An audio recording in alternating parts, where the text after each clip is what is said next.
Hello everyone, Chris from 6++ here, and welcome to our series Playing the Primary, in which we focus on the primary scoring aspect of 40k. In today's episodes we're going to be focusing on mission 11, which is called Recover the Relics, and we are going to be thinking about how hard it is to score the primary, what a projected score might be, as well as anything specific you need to know about this mission. So let's crack on.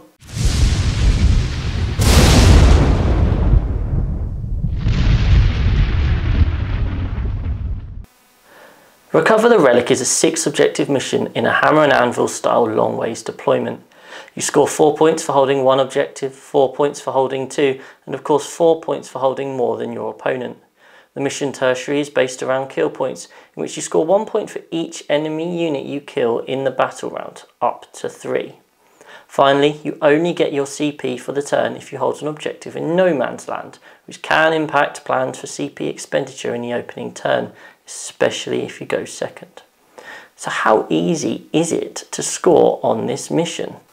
Well, holding 2 should actually be bread and butter for nearly every army in the game, especially in the first half of each match. Most terrain will allow you to hold 2 objectives out of line of sight, such as this set up by the UKTC events. As such, we should be looking to score a minimum of 32 on our primary. Is it easy to score hold more though? Well, generally no. Even if you shoot your opponent off the 3rd objective, they will still hold 2 most likely.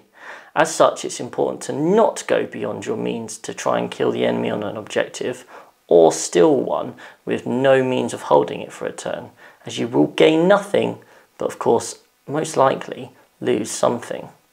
But what about the tertiary? Well, we can score a maximum of 3 points for killing 3 units, and this is therefore going to hugely depend on what your opponent has brought to you. When you're making your projections, you need to try and think consistently how much can you kill. There are going to be some armies, such as Knights or maybe Death Guard, where you're going to struggle to score those 3 points a turn, and if you are, then you are winning the game very comfortably. There'll be some other armies, for example Dark Eldar, Harlequins, the spongier armies out there, where actually you will quite easily rack up those 3 points a turn, and therefore you don't have to worry about it.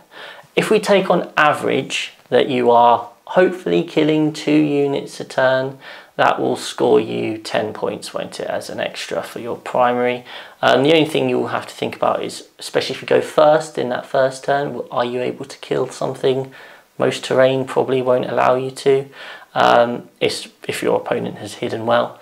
So that is something to consider, but I think on average, you would hope in most games, you'd be able to score a 10 on that particular tertiary.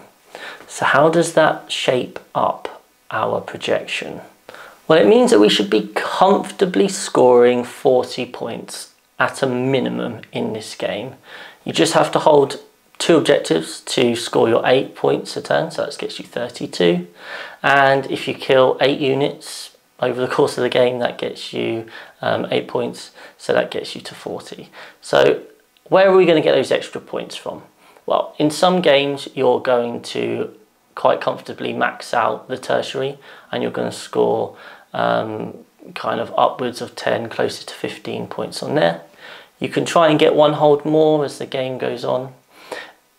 But the reality is that both players in this game are going to be scoring high on their primary unless there's a severe mismatch in the styles. So for example, Knights versus Drukhari, then the Knights are just going to keep pushing forward and scoring those kill points quite comfortably, whereas the Drukhari are going to struggle to score highly on that. But generally, between 2 relatively evenly matched armies, you're both going to be scoring plus 40 points without even trying, and therefore you're going to be really needing to focus on the secondaries, as that's most likely, more than many other missions, where you're going to try and get that edge.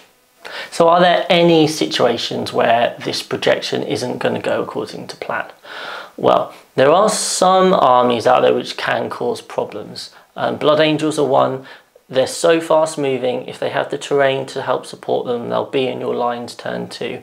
And all of a sudden, if they've managed to hammer down a flank, it might not be so easy for turns 3 and 4 to actually get that 8 if they're able to push across the board and you haven't been able to come down the other flank. Furthermore, and I can use this as an example, recently I played against a Blood Angels opponent who just launched all his army at me, and because I spent my whole time running away, I was really struggling to actually hold on to my objectives in my home field, which meant that not only was I giving away the primary and I had to come back later to make the game close, but also meant I wasn't scoring any CP, which meant I couldn't do a lot of the things that I wanted to. So that is something to bear in mind, because obviously we do love our CP and it might well be essential to your game plan. The other thing you have to think about is that in some matchups you aren't going to be scoring your tertiary.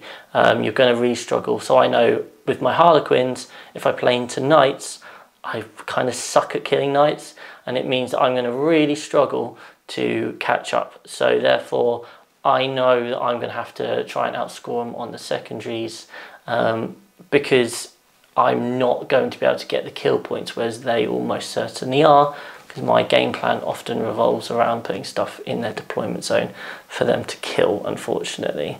So there are those sort of like little factors that you will have to take into account when doing your projections. So there we have it. That is the mission Recover the Relic. As I said earlier, in this mission you should comfortably be looking to score at least 40 out of 45 points in your primary, and hopefully by going into the game knowing that, it means you're not going to panic so much when things such as a hold more happen, because they're probably not going to swing the game as much as they can potentially do in other missions.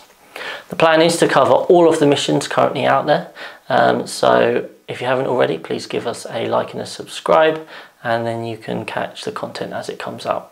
Thanks a lot.